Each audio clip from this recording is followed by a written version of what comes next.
Okay, we're gonna get a little bit more interesting now. This is Fortress Stage 2, and it's gonna look like this is 2 and 3. It technically isn't. Or I guess technically is, but isn't. It's kind of complicated.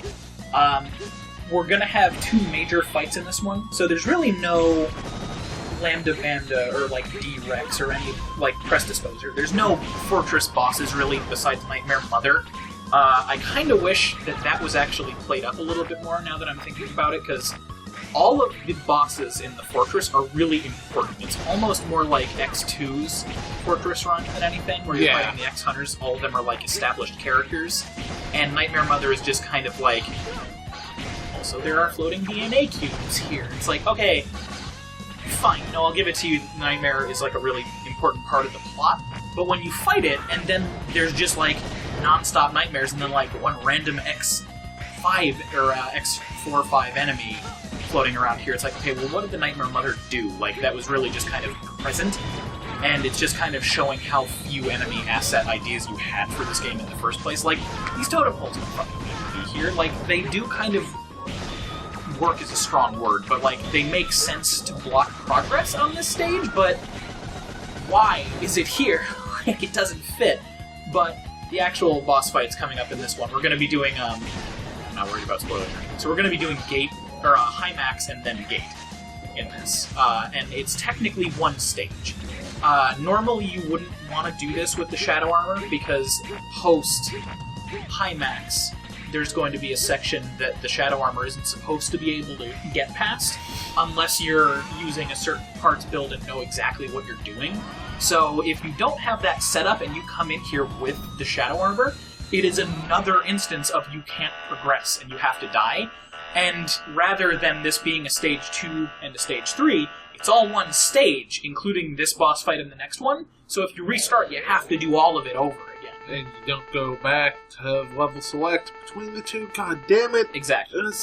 So it sucks because, I mean, I'm obviously handling it because I'm using the Shadow Armor here, and this is like no death or anything like that.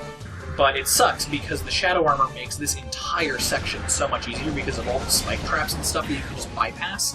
And this is, like I was talking about earlier, versus Highax with the Shadow Armor. It just like turns him into a complete joke. Like, I'm just like fucking around with him at this point. It'll bypass through his shield, and that Crescent acts like his stun and weakness weapon in one shot. You don't even have to hit him with it twice, it just works. So, this is really the way to go. Especially if you have the Shadow Armor, and that's when you fight him in the normal stages too. It would be really kind of hard to do that. You'd have to be doing it intentionally just because of how quickly you end up encountering them if you're exploring around, but it really makes all of this just great. And I'll actually go over this. The instructions I received for Highax were big and strong, so I made him tall and emphasized his chest piece. He was designed to be fully combat ready, and here he is just taking it like a bitch. See, he may say he emphasized his chest piece, but my eyes are drawn towards his massive feet. Yeah, I'd like to see a modern redesign of him with some of the slimming down stuff that they do later on. Like, X8 and Maverick Hunter X have some really good design scheme of it and stuff that I think would benefit this kind of stuff, personally. But, the Zero series doesn't have the massive feet anymore, does it? Nope. It has a really sort of hard shell armor thing going on. Well, sort of. It's... Yeah, no, they don't have giant feet anymore, unless it's like a design that is supposed to have bigger appendages. But, yeah, so that's that. And I think that's exceptionally funny because, A, that's it for Highax. He doesn't escape again, you kill him, he's dead there. And in the beginning of that fight is like, I've surpassed you in all aspects, even though you've already survived once and beaten me another time.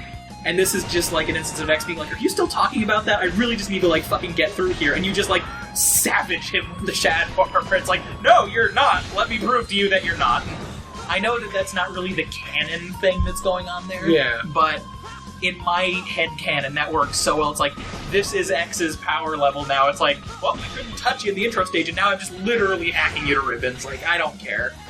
It's like, there's like no death dialogue or Isaac saying anything. It's like, no, you're dead. Fuck it. That's because Isaac is hilariously. But, yeah, so I like bypassing that initial flood of enemies stylishly.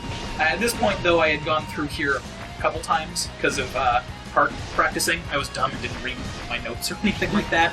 So I had like lots of no damage runs up until this point, and I just decided like, oh, you know what, this is just, I don't care at this point. But at least I'm showing that off. So the trick there is when you're in mid-air with the Shadow Armor, especially with the auto-charge buster thing, or ultimate buster, if you are going towards that jump, because that one with the overhang is the one that you normally can't clear because of the wind and everything else, if it looks like you're not going to clear it, while you're close to it, keep pressing forward and use a charge swing. That will get you like a pixel further ahead, and that can genuinely make all the difference in that jump. And that's what I did there, is I'm pretty sure I would have missed it, and so the Saber Swing was what saved me. Which, yeah. Pro tips, I guess. Why does destroying the weather machine teleport you? Don't worry about it. Like, in the old games, it's just one long level and you go from point A to point B. I hate that you teleport mid-level. It's just... It was explainable in some of the earlier stuff. I love going through the ceiling dash. I tried to do that as many times as I could just to showcase the sprung art for it. It was kind of redeemable if you wanted to really overthink it in like X5 or 4. When they were just figuring it out and they couldn't really have the entire level. Well, that from a game design standpoint, but also I think we had talked about a possible explanation of like, okay, well, Web Spider wasn't in this section of the forest, so we've cleared it out, it's secured by hunters, I'm gonna go check Area B now. It's like, that's probably not the reasoning they had, but I can see it as the thing, because it's like a hidden secret weapon in the jungle, you could get lost, so whatever, you know. But this one, it's just like, oh, well, okay, I'm going to a different hall, whatever. But yeah, so this is, Gate using a different mugshot? What do you mean? Like, that's the first time he's had an in-game mugshot like that. Oh, right, I remember in cutscene. Yeah. Mugshots, alright. So, Gate's fight bothers a lot of people, and it does kind of bug me too, but I actually also kind of like it. It's a double-edged sword for me. Gate can't be hit by anything other than his own gates. Apparently that's what they're actually called. They're supposed to be like portals, which kind of makes sense for the purple ones, because those spawn nightmares, but that's completely different. So you have to hit them and have the shrapnel, the 6 burst shots go and hit him. And there's some ways to flub it. A lot of people say that doing this with the Shadow Armor is basically pointless because of how difficult it is. I make it work, but that's because I went out of my way to practice it to make this run more my thing. I'm actually pretty happy with the results of this particular version of the fight. Like, I got a lot of good hits off, but the main problem with the Shadow Armor for it is the Saber Swing will erase the shots, because you can destroy those too. So you either need to have them above you or below you, like I just did, or be like directly inside them, or have it so that you're both directly inside them. Just that way it's like a guaranteed hit. The gate itself won't damage him, so it's not like you can just have him bump into one of the ones that you're not attacking. So there's lots of ways to kind of manipulate it to your advantage. He only really has the 3 moves. He has the gates, so technically a bunch of different variations of that. He's got that block eraser, which is really damaging and also scary because A, it removes the terrain that you're able to be on. This is one of the only boss fights in the series that has the bottomless pit below you, so you can just straight up die instantly in this fight. But also, and I think it's only in a couple specific spots, like that top one up there, the one that's actually up against the ceiling, has done it to me multiple times. I swear it happens with all of them, but I've heard conflicting stories about it. If one of them reappears when you're on it, I'm pretty sure it'll telefrag you and kill you instantly because it's considering it crushing damage. That might just be on the ceiling one because suddenly you're pressed against the ceiling.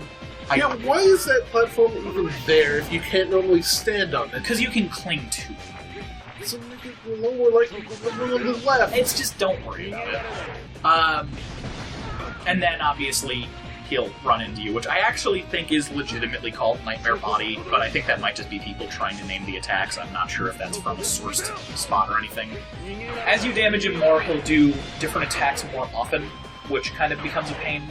And like I said, each of the gates has a different effect. I'm pretty sure the red ones will slow time down, which is kind of like game slowdown.